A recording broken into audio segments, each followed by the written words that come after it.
All right. I'd like to convene the September meeting of the Easthampton Energy Advisory Committee. And the first item on the agenda is to welcome our newly approved committee member. And unfortunately, she's stuck on another Zoom call. But Misty, I just saw through all the approval process, has gone through the appointments committee and the city council, been approved to be a new member for an official member of the Easthampton Energy Advisory Committee. She switched from an alternate member to a full member. So now, for the first time in the history of this committee, we have 5 seated members of the committee. So that's the first time that's ever happened, which is nice. So that'll be good going forward. So we have quorum. So first, attendees here, members, we have Jamie Paquette, Baron Goldstein, Scott Tunderman, and myself, Stephen Judd, as the chair. Okay, so next we'll be moving on to the minutes for August 17th. Following up on my other computer. Have everybody had a chance to read them? I'll just pause for a second for people to read them.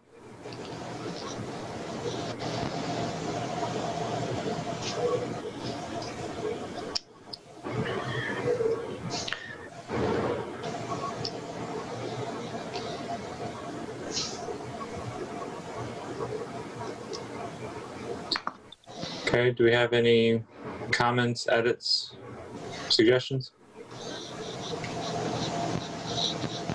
I would move to approve them. Okay, I got a movement. Do I have a second?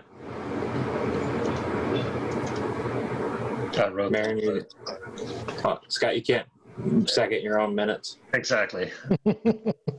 Marion, did you second it? I can second it as a chair. I'll second it.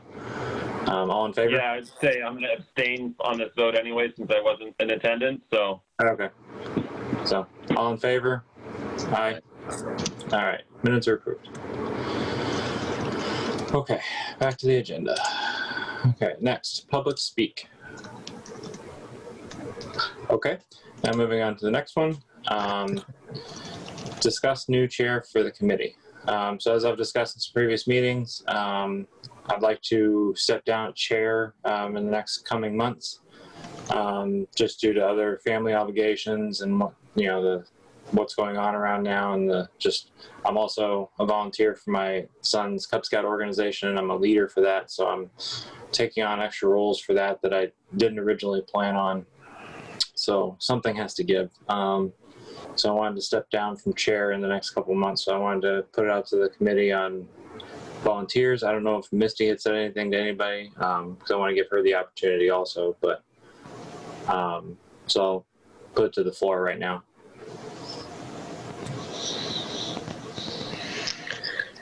I feel like as a relatively new member, I should defer to others who are interested, if any. I also am, busy, as I'm sure all of us are, so nobody's going to feel like they have, oodles of extra time to throw around. I guess I'll put, when it comes to being the new member, when Marin, myself, and Bob joined, we were all 3 new members, and, somebody just was the chair. Right. I think it's just, it's a way to have, I've been in for now more than 2 years. It's not a huge lift as far as part of my problem is just scheduling. If somebody's better at just keeping on track of when the next meeting is and just getting the agenda to meet the public meeting requirements, that's 90% of the job of the chair. And unfortunately, I'm starting to fail at that, and I feel bad about it, but I just keep forgetting about it when I'm with all the other stuff that's going on. And I know Marin was it the first round back when we ran it back in, was it 2013 through 15 or 16? Marin, I don't remember how long you were chair. I think the 2018 when you took over. So yeah. So that was. Yeah, I'd say the main thing is just being able to set those minutes, and then I think that the rest of it. Thank you guys so much. I think the rest of it is really. I think that the pieces that play into it about meeting with the mayor, if certain things are coming up, really depends on skill set. And so I don't think that would be an automatic piece that would be required or necessary. But it's also a way to sort of learn more about what the city's doing for energy and how to be involved with that.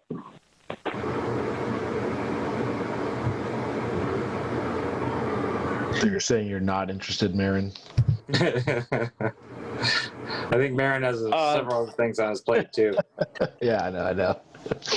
Yeah, I mean, I think that for right now, with the level of what's going on at the school committee and the school building committee of being where it's at, I think I would probably not want to take on being the chair again for the next year. So if somebody wanted to take on for a year, test it out and see if it worked out, and then if they wanted to give it up after that point, then we can certainly reassess at that time. But I think for the next year, I need to accept not being the chair right now. Yeah, so I mean, we can wait and see if Misty's interested, because I don't want to make the decision now if Misty is interested. It's unfortunate she was unable to call in. So yeah, I'll just put that up there. Maybe we can. Basically, it's Scott, Jamie, and Misty. We'll have you guys, talk. Maybe you guys send emails between each other and discuss, and then we can kind of settle on that for the next meeting if we could do that. Amy, what is your feeling? I'm in a similar boat to Steven a little bit, just like right now, kind of stretched because I'm part of our Easthampton Youth Soccer Board, and of course we're in the season right now, and there's a lot of stretches of time where I don't have to do much with that, but there are times when it's like really labor intensive, as the past month has been, and it's really taken up a lot of time. Also, homeschooling and working right now is is also a whole, something we're all dealing with, but it has definitely felt a little extra over the past couple of weeks. So, I'm loath to spread myself too thin. So I would, it wouldn't be my first choice to be the chair, especially if there was another willing participant. And I'm willing to. Well, for my part, I'm willing to do it and to kind of learn and grow into the job. I won't say no to the opportunity. But I agree with checking in with Misty and see if she's interested. I think it'd be great to have a woman in that position. So, yeah, and then also because if you were to become chair, then somebody else would need to become secretary. We need a new secretary immediately, right? Yeah, so it trickles down. Right. Well, I would support your willingness to learn on the job a little bit too. Thanks. Or Misty's too, for that matter. I think that's be fine with any of that. Okay. So we'll tell you what, you guys can talk with Misty offline about it, and then we'll come back at our next meeting and kind of decide that. So, yeah. All right. Next, continuing the discussion for the vision. Basically, the rest of the agenda items are just continuation from last month. So like discussing the vision for the Energy Advisory Committee. So since the last meeting, I did actually add everybody to Facebook advisory group. So you guys should all be admins for that and should be able to post and do everything. And I saw, Scott, you already made a post, which was good, referring to the energy audits. That's this simple thing. I don't know have you guys been able to log into the solar facilities at all from the login information I provided? Okay. I was able to see them. I didn't actually try to log in and control. I mean, I don't think you can control anything, right? But I was able to see the production info. Cool. Yeah. So you did for both the school and for the landfill? Yeah. Okay. Yeah, you can't control anything from any of those accounts. Just so you know. They're all read-only accounts. Probably for the best. Hey, yeah. Steven, quick question is. Yep. Sorry, is Jamie coming on today, or is she not attending? Oh no, she's not able to attend today due to Yom Kippur. Ah. Yeah, she emailed me last week about that. Yeah. Yeah. Happy New Year, everyone. Yes. So, I'm kind of waiting for Misty to come on. Hopefully she'll come on. Because when she said she wanted to talk about getting a Facebook account to be able to post to the city site. So that shouldn't be any issue for her to do that when she creates that account. Yeah, I was going to ask in the context of Facebook, and again, if Jamie had been on, about how we might coordinate with the planning department or with the city to try to, amplify some of these things. I know that, the planning department's been getting a lot of traction with some of the updates they've had around, city improvements and the projects going on there. So good for us. There's the EAC as of now is just a pretty limited Facebook reach. So it's just a matter of, getting more people to see, more eyeballs on that stuff. Yeah, so one way, I know with the new chargers, that might be a way. I don't know if he's done an update on that at all, because I know he's done the other projects, but I can't remember if he's actually done an update on the new chargers. Right. And that might be something where we could do a joint video where somebody's with him standing next to the chargers and they report it, and then it gets posted to both Facebook pages.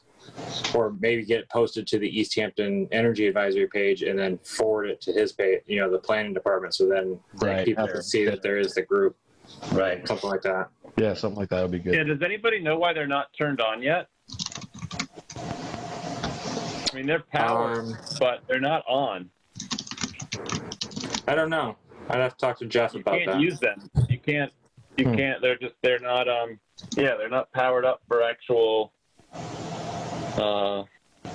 For use, like charging. And it's been months like that. I wonder if it's due to the. I'll email Jeff right now about it. Okay. I don't know if it maybe is an email or issue due to Eversource not granting interconnection or something, or who knows? Probably. Wouldn't surprise me.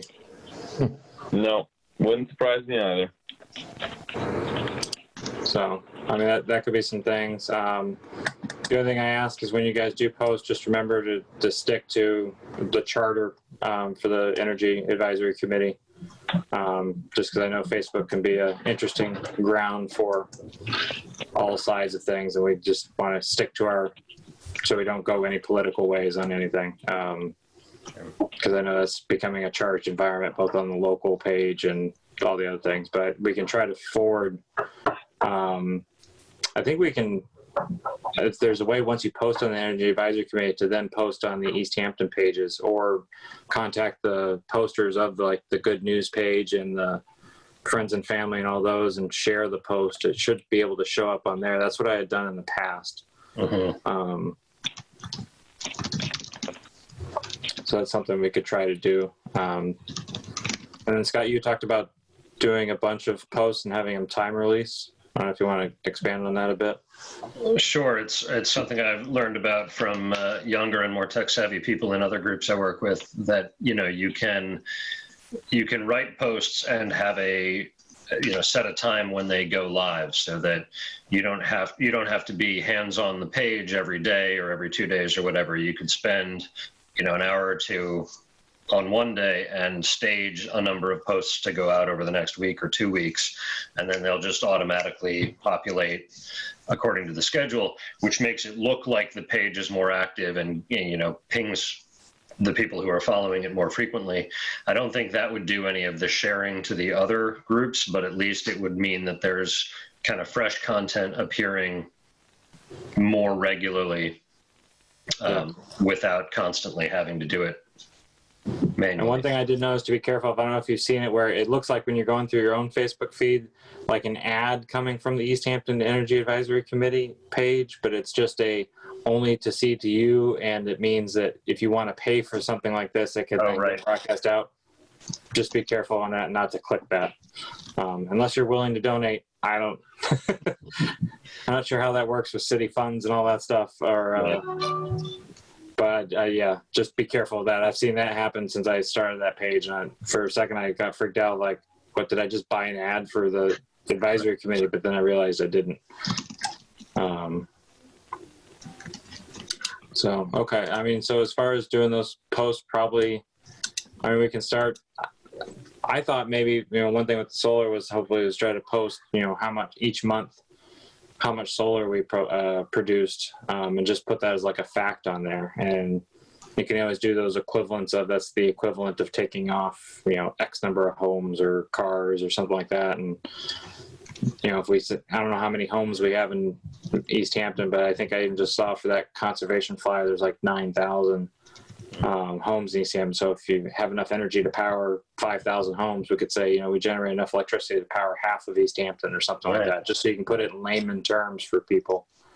Might be an interesting way to explain it.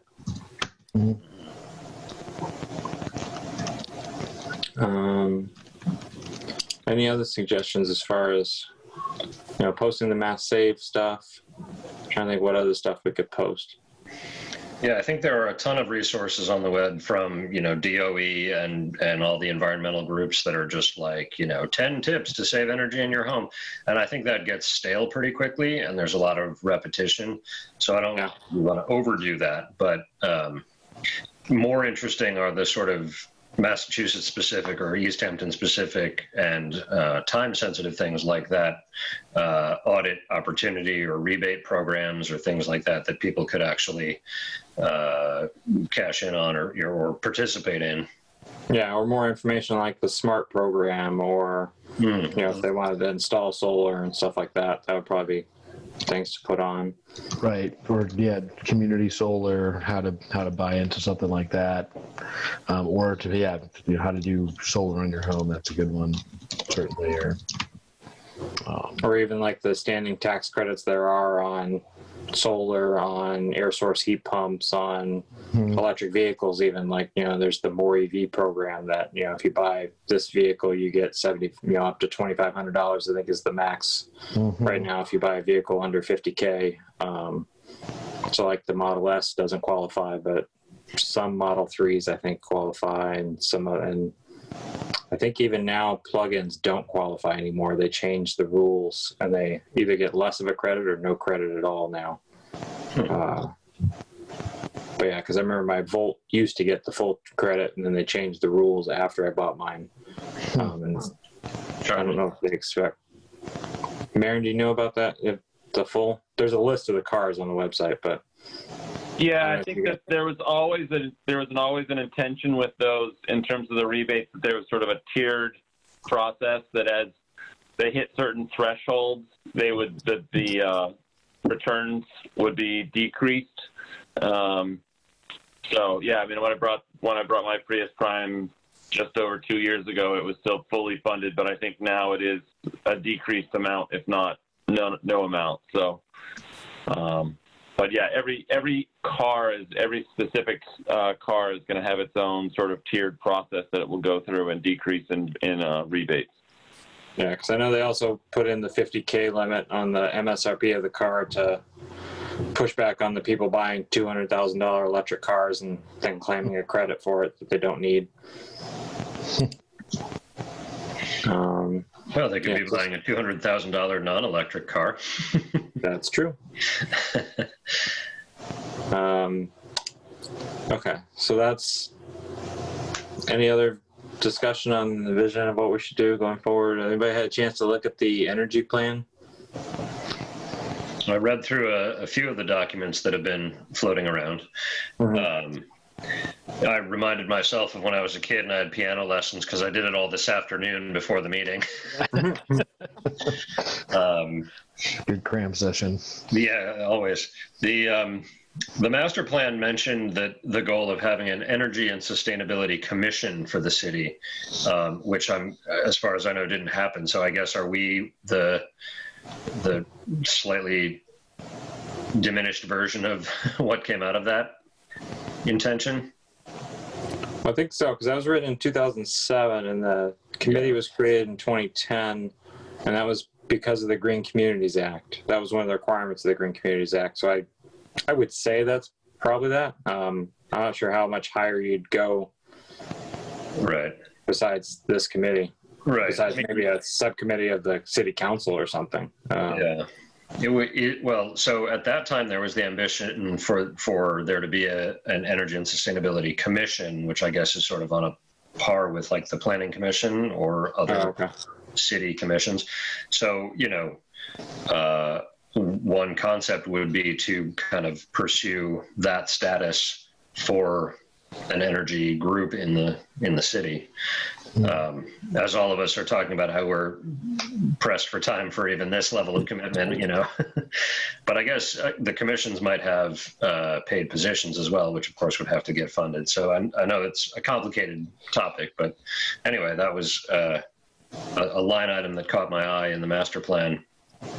Yeah, and I think, Maren, didn't they hire somebody as part of the budget for, or at least post a position for it? That was gonna be like yeah, and I don't know the current status, but yes, it was funded and should be. Hopefully, they've hired by now, but I don't know. What position is that? Yeah, City of Easthampton. Yeah, I don't know if it was supposed to be a full-time position or supposed to share with other departments like the planning department or not, but there was something about for sustainability. You would hope that if the mayor had hired it's a full-time position. It was full-time? Okay. And it was supposed to absorb, I think, some of the Conservation Commission stuff into that. But, yeah, they need to reach out to me, because one of the things that they were supposed to also take over was the green community reporting. So we'll see what's happening with that. Okay. So maybe I can reach out to the mayor and ask her if what's happened or the status of that position. Or just Jeff. Or just Jamie would know too. Would it Jeff report to them? Okay. Is that who that position was gonna report to? Would be Jeff? Yeah. Oh, okay. What is Jeff's last name?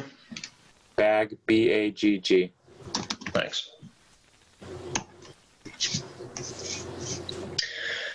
Another thing that I saw in the master plan, which I liked because I've been embarrassed to bring it up, was the notion of micro hydropower using the raceways from the mill ponds. It seems like there's a ton of energy going through there that it would be great to capture, and that would be a high visibility kind of thing for people to see and to walk over the sidewalks on Cottage Street and, have a little educational station there. And it's in the tradition of these New England mill towns to have hydropower. So even if it might not be a hugely significant contributor, I think it's kind of a cool idea to raise awareness and to incorporate another kind of sustainable energy in the city's mix. Yeah, I think you might be able to do something even more now that we're a municipal light plant was set up for Easthampton. It might be done under that. But there are there's a lot of hoops to jump through for any interconnection of generation to utility. I don't know what the size in kilowatts those things would be, but they shouldn't be big enough to get anywhere near my company's control at ISO New England or process, but they still have to go through a distribution queue at Eversource. I'm not too familiar on that process. Besides, I know that we've talked actually about it in the past, and don't mean to just squash the idea, because I think it's a great idea and has certainly been talked about in the past, but there's two major issues. One is not so much the power generation, it's more about, and even though there's a dam there now, by changing and adding in that infrastructure of a hydro dam, that would be next to impossible in this day and age without a huge amount of investment of time and planning, because of putting anything on waterways at this point takes an incredible amount of work to get passed through the state. And then the other issue is that our pond is pretty decently silted at this point, and eventually going to need another sort of major dig out. And I think that would be another issue that makes it not a good candidate for a hydro dam at this point.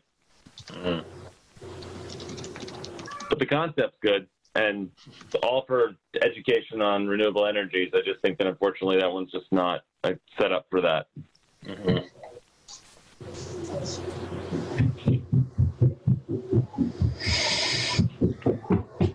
All right.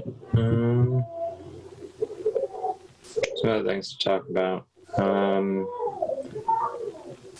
I guess moving on to the other discussion ideas from third parties. Actually,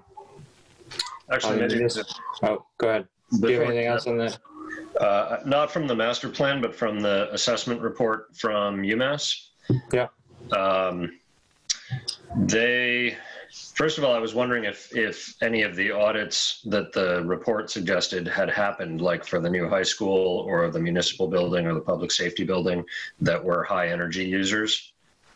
Because it looks like that report was just sort of an analysis of utility billing and consumption. And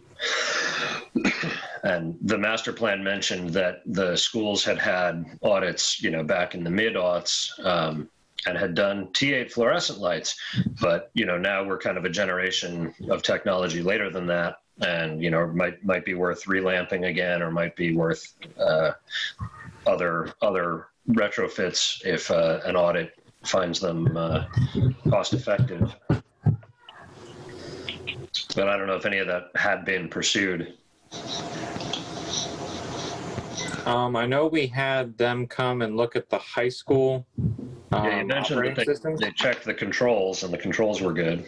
Yeah, so that's about all I believe that came out of that, was just that one visit. Maren, did they check the controls at the public safety complex? I can't remember if we had that scheduled too. I don't remember at this moment either. Yeah. They sent in a report. We could look that up somewhere.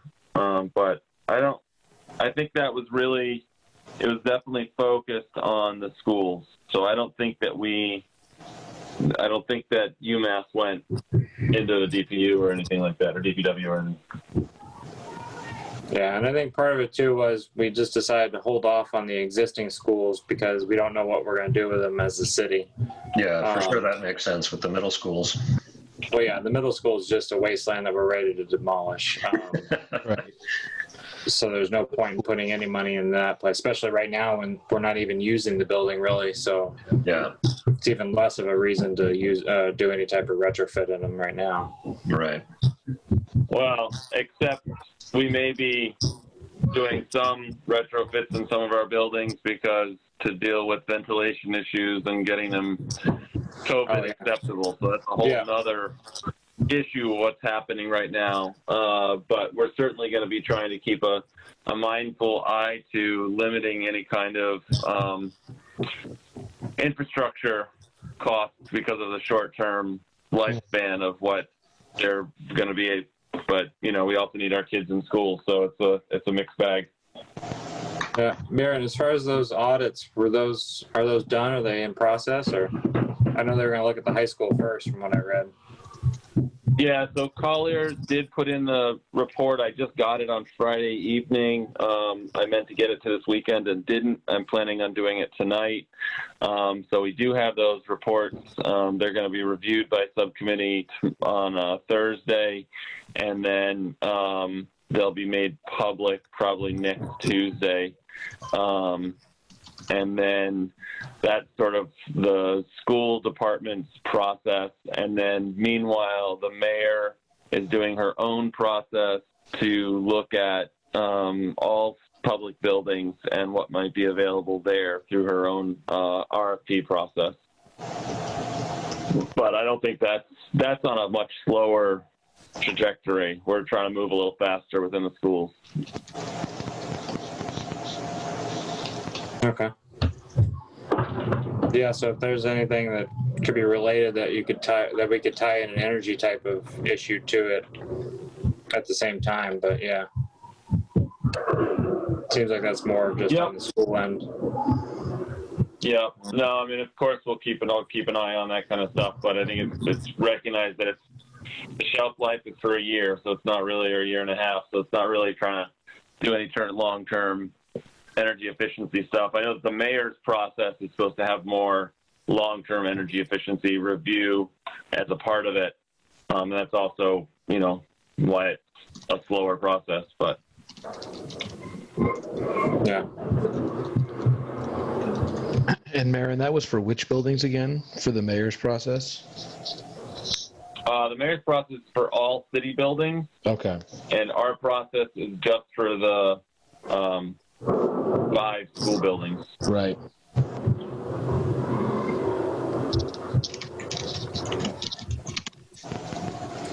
All right. Anything else on the master plan thing, Scott? Yeah.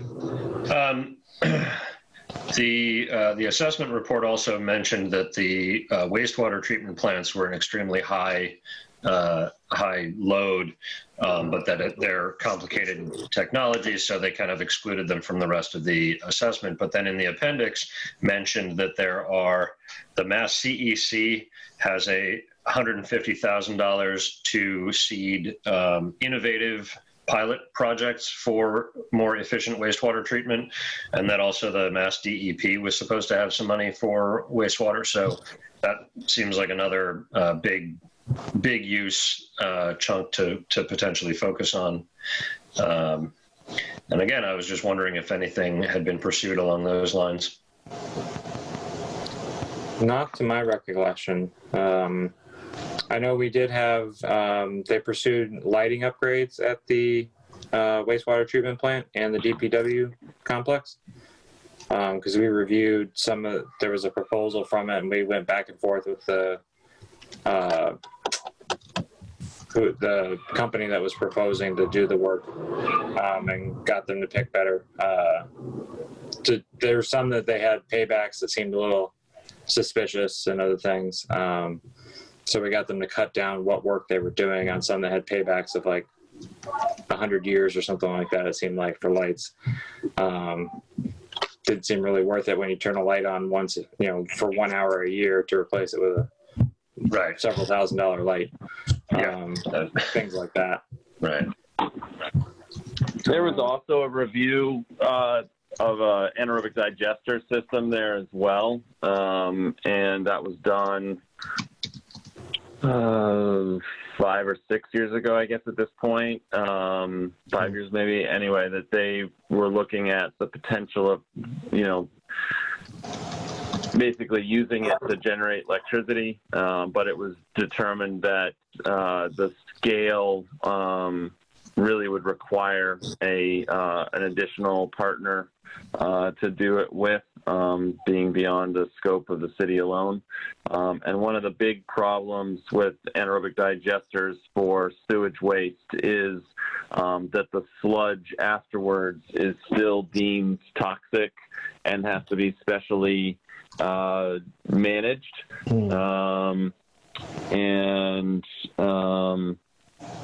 So it's like, an anaerobic digester at a dairy farm, you can take the leftover sludge and spread it on farm fields, and it actually has been proven to double or triple the yields. But coming out of a sewage plant with human waste, you have very different laws requiring what you have to do with it and how you have to dispose of it, and it becomes very expensive. So the choice was not to go forward with it at that time. Gotcha.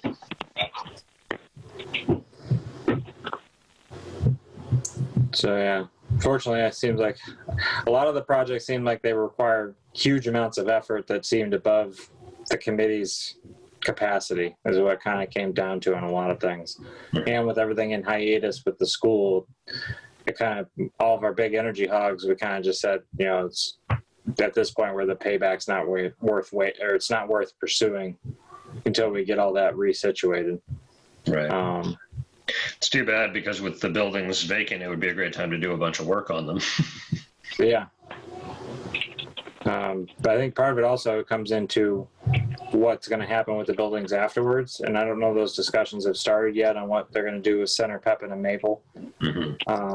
Once they get turned, because that's going to be on the city side, because after the new school opens, those buildings then become property or get turned over back to city management, as opposed to the school committee management or the superintendent management. So it's up to the city to decide what they want to do with them, whether they surplus them and sell them on the market like they did with Parsons back in the day, or convert them to community centers, or demolish them and put up a parking garage. I think that's all up for debate. And I don't know when the Senate Council is going to start that discussion. Maren, do you have any idea when they're going to start that discussion? Or is that still years off?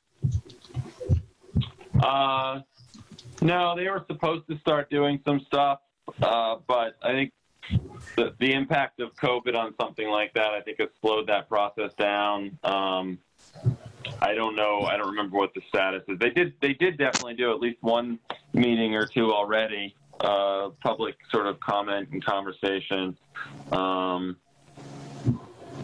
But yeah, I don't know the current status. Was it Owen that was leading all that? I mean, he's involved. I don't know if he was leading it or not. I think that some of that was going through the planning department. Okay. All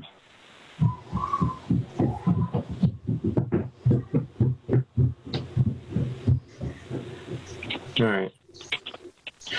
That's something we can follow up on, and get tuned into those meetings. And maybe it's, the city makes a requirement if something gets done to them that as part of that, they have to at least think about certain energy efficiency type upgrades if they're going to do anything to them, or if they're going to sell them. I guess they'll have to meet new building codes. It'll be more stringent if they're going to do a big renovation. So that'll come into the new stretch codes that they have adopted anyway. Okay. Do you have anything else, Scott, on that report or the energy advisory or the master plan? I'm totally monopolizing this. That's fine. That's stuff to talk about. I also looked through a file of the city ordinances dated November 26, 2019, not less than a year ago, and just kind of like highlighted some topics that it seemed like might be relevant or interesting. There's the purchase of fuel efficient vehicles, which is nice. I was wondering about the possibility for like a progressive rate on excise tax for fuel efficient vehicles. If the city wanted to do like an incentive program in that way to encourage folks, your excise is half as much or whatever if you're using a hybrid or an electric vehicle or whatever.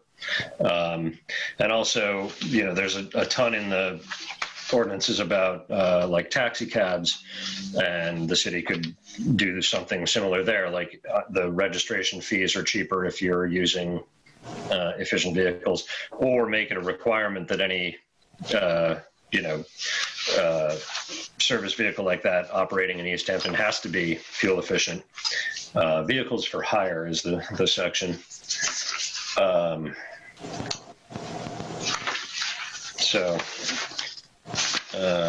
See anything else interesting that came up?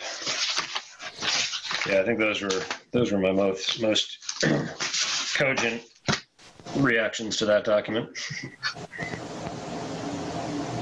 I find it helpful to go through these documents, because if I try to just sit in front of a blank piece of paper and think about things we should do, I can't come up with anything. But then as I'm reading these other documents, it's like, you come across things that have been recommended or have been mentioned or other aspects, and it helps, tweak those ideas. So I've found it helpful to go through some of these city documents and just highlight some things and say, I wonder if that would be an area that we could address.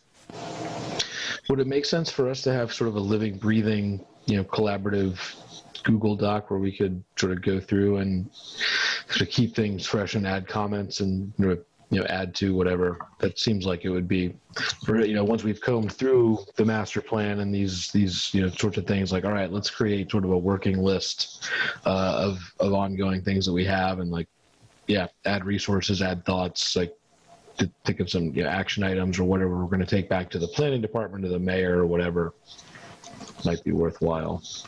That's a great idea. Yeah, just roll it up versus, again, I have the same problem. Like if I sit down, like, what should we do? Right. I got to read through some other plans. I got to read through all that stuff, and then that definitely helps me think. And if we had something we could refer back to with collecting that info, might be good. Yeah, I think so. Sorry, I'm trying to stay on mute because there's a stampede going above my head right now. It's not coming through too clearly. Right. That's good. Because if you heard what I was hearing. Yeah, I think that's okay. The only reason I'm hesitant is just because of the open meeting laws and all that stuff. I know there's weird rules on that. But I don't think that's a problem just as long as it's posted. Maybe it's something where we have to post it with the minutes if we're going to discuss it. Because that's one thing we also got to be careful on email communication. We can't discuss anything. We can send out stuff to each other through email and stuff, but we can't discuss or make any type of decisions over email or anything like that because it has to be discussed during a open meeting. Okay. So that's one thing to be cognizant of. But yeah, I don't think if we had that document and then we just made sure we made it available and discussed it during the meeting, I don't think that would be a problem. Right, and you can make it, you can send folks a read-only access level link, and then we can have an edit level access. So anyone in the city who wanted to could go in and look at the document without being able to edit it or delete it or anything. Yeah, so that might be worth it. We should probably do something like that. I don't think that would be too much be against anything to do that. Baron, do you think you know of any issues of doing something like that? I know you're probably more familiar with open meeting laws than me.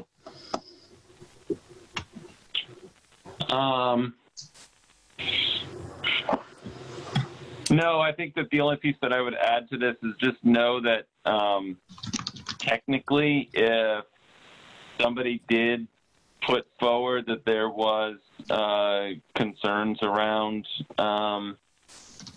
breaking of open meeting laws kind of stuff, is that all of our emails are, if you're using a personal email, which I'm sure all of us are for this, that they can be reviewed by lawyers and stuff.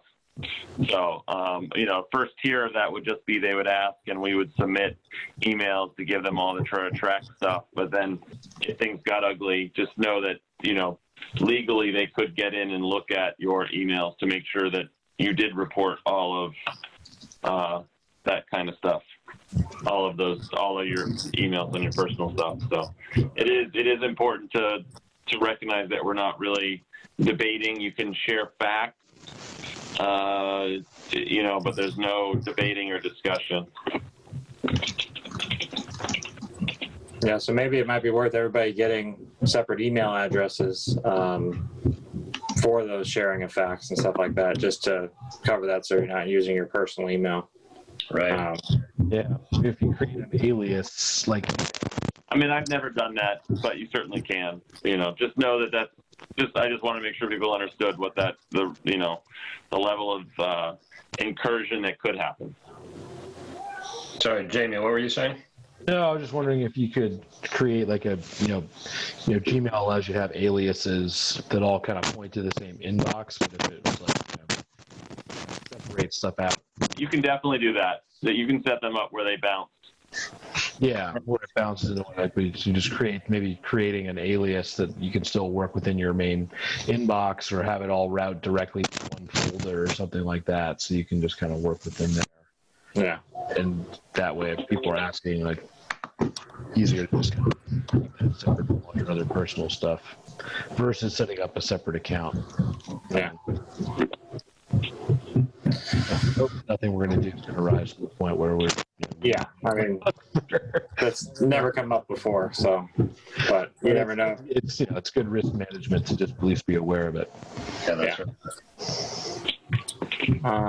So we have 12 minutes left. So just in the time we have left, I want to make sure we get through other things on the agenda. Do we have any updates on municipal aggregation? No, I still haven't heard back from the mayor's office. I didn't send another follow-up before this meeting, so my action item will be to badger them again. Okay.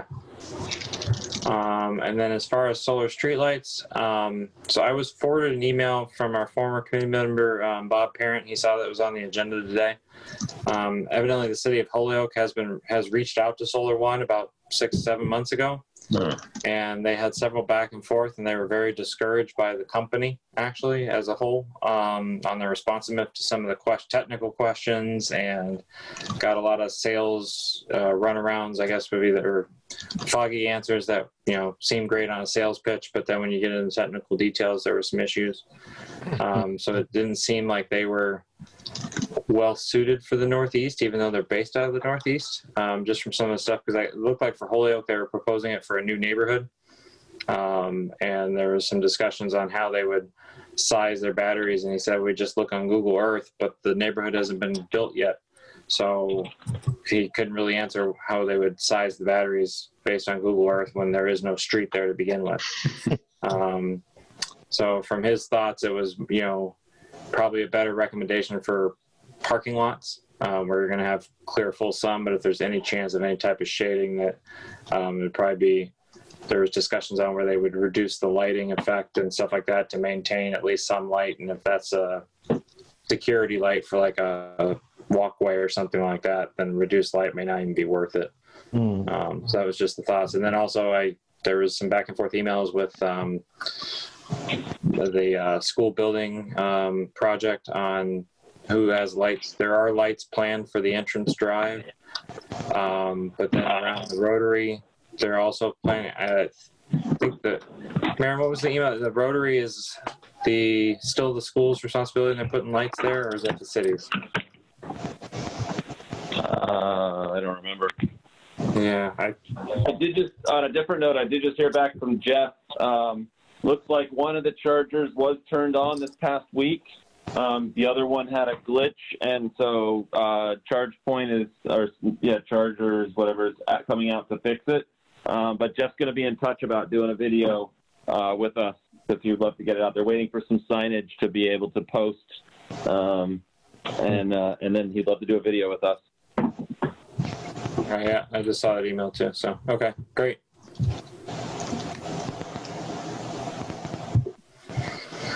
All right. So that'll be good. So, sorry, go back. Yeah, my thought is with the solar streetlights, I'm not sure there's a good option for that at this point. And it may just be more of a hassle than worth it. So if anybody else has any other thoughts, my recommendation would just be to drop that from discussion, and maybe in a year or so, maybe there's another option or another company that might be better suited for. Yeah, I think you run the risk when you let a business sort of drive your needs and decisions. Like, probably better that we would, or the mayor's office or whoever would do sort of an overall assessment and plan. Like, this is what we actually need, and then do like an RFP kind of thing. So then you're getting things that you can actually do. You get sort of a competitive environment versus one company saying like, "Hey, I got a monorail for you." Yeah, monorail. It's a good Simpsons reference. Yeah, thank you.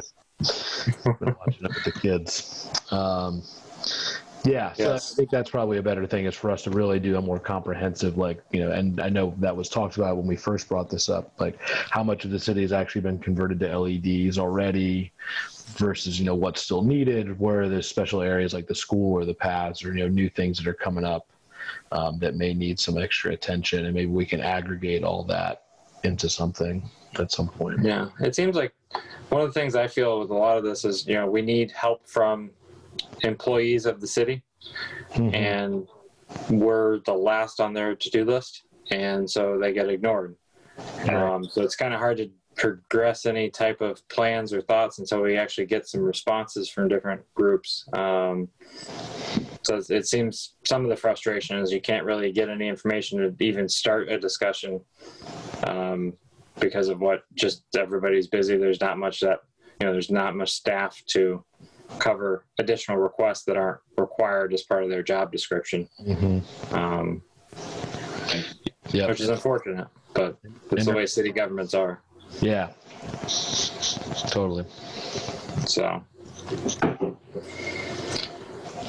on that cheery note, is there any other new business or other business people have to discuss? Well, I would just throw on that piece, though. I think that's the plan for the sustainability position, is that it is going to help. The focus of this would be to help integrate some of these things. So I didn't ask Jeff about that, but I will. And, hopefully that position will help do some of these things that we're recognizing as needs within the committee and have been for years. Yeah, and if that person has been identified or has started, we should invite them to come meet with us and have a discussion, see what their, initial thoughts are, what their, kind of what their marching orders are, whether from Jeff or from their own kind of agenda building, and then see how we can help them with that. Yeah. Come on, All right. So as far as a future meeting, should we wait and just send an email out to everybody when? Because I know everybody's schedules has changed. It seems like, so should we do another meeting in October? We used to do them on the 4th Tuesday of the month. But then I know that became a problem, right, Maren, for you? Yeah, school building committee meets then. Was there still a thing at 5 to 6 that was a problem? But it seems like for work that may be a problem for Misty to go as early as 5. So maybe we need to go later in the day. A little bit later would be better. Tuesday, though, is just, for me, Tuesday has the school committee and then the school building committee and then school committee. So it's generally a really rough day. But maybe since we don't have Misty here, maybe even just send an email out and we can do it by email to help figure out what's going to be best. Yeah. Okay. I'll do that. Tuesdays are for me because of soccer practice until mid-November. But Mondays are free and clear for me generally. Do you all know SurveyMonkey? It's we could do slots by day during the week, and everybody can check off what hours they're available, and then we just figure out the slot that has the greatest availability. That I could do doodle polls. That's something that we do at work all the time. Yeah, that's right. That's just as good. So maybe I'll set one of those up and then send it out to the committee. Awesome. Thank you. Okay. Any other new business? Not for me. Okay. I'm good. Hearing none. All right. Motion to adjourn. Excuse me.